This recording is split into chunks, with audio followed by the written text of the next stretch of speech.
gaya duduknya, bahkan cara dia menengok kiri kanan di tikungan. Semuanya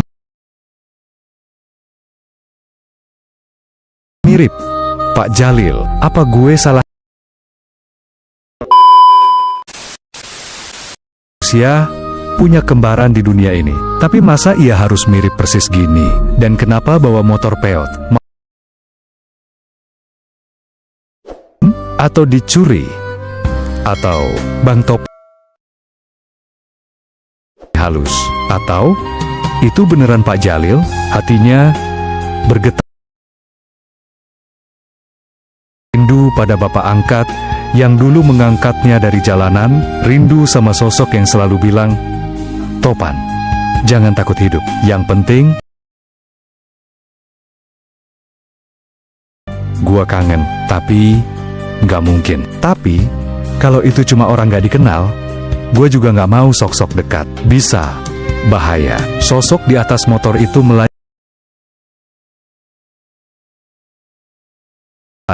menghela napas panjang, lalu langkahnya maju tanpa berpikir lagi. Udahlah, gua ikutin aja dari belakang. Mumpung masih pagi, gua harus tahu ini siapa. Kalau beneran peot, kalau beneran Pak Jalil, ya Allah, itu berarti ada sesuatu. Ikuti motor itu terus dari jauh.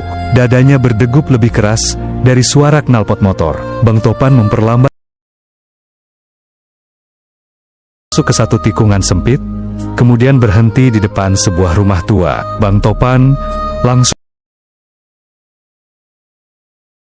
datangi lagi. Monolog dalam hati Bang Topan. Ini, kok kesini? Rumah-rumah di blok sini dekat. Nganter gua pulang dari proyek. Pak Jalil bilang, "Topan, jangan pernah main ke daerah sini kalau nggak ada peot berhenti di sini." Itu orang turun. Ya ampun, dari samping makin mirip Pak Jalil. Gerakan tangan. Wahmu atau gimana? Apa gua yang lagi ngelamun berat gara-gara hidup makin aneh akhir-akhir ini? Bang Topan merapat ke tembok pagar kosong. Intip sedikit. Orang itu di dalam terlihat dua orang laki-laki berwajah keras, bertato di tangan. Topan langsung tegang. Nah, kan rumah orang-orang ini. Kalau beneran,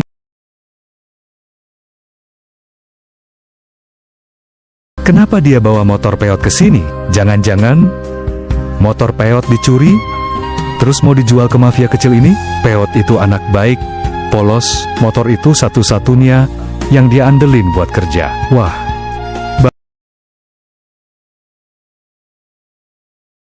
sesak. Gua kasih tahu peot apa enggak ya? Kalau gua bilang, pasti dia panik. Tapi kalau gua diem, takutnya ini malah masuk urusan kriminal. Aduh, gua benci situasi begini. Gua cuma mau hidup normal, kerja.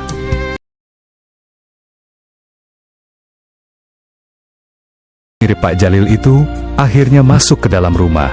Pintu ditutup. Bang Topan makin waspada. Ini makin gak beres. Kalau ini orang jahat, buat apa nyamar mirip Pak Jalil? Hubungannya sama masa lalu Pak Jalil. Pak, beneran lo apa gua kecapekan? Angin dingin berhembus pelan melewati pipinya. Ada aroma tanah lembab. Sama seperti saat terakhir kali ia mengantarkan Pak Jalil ke pemakaman.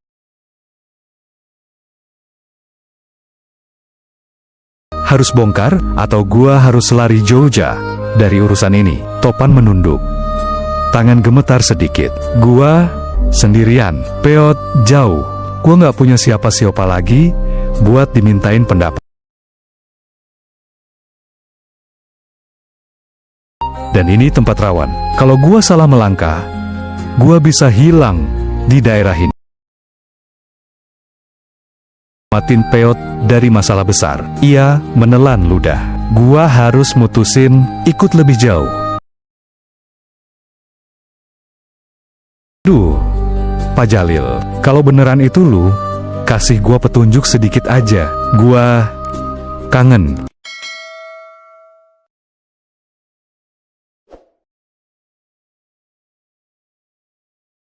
ini ternyata lebih dalam dari yang ia bayangkan.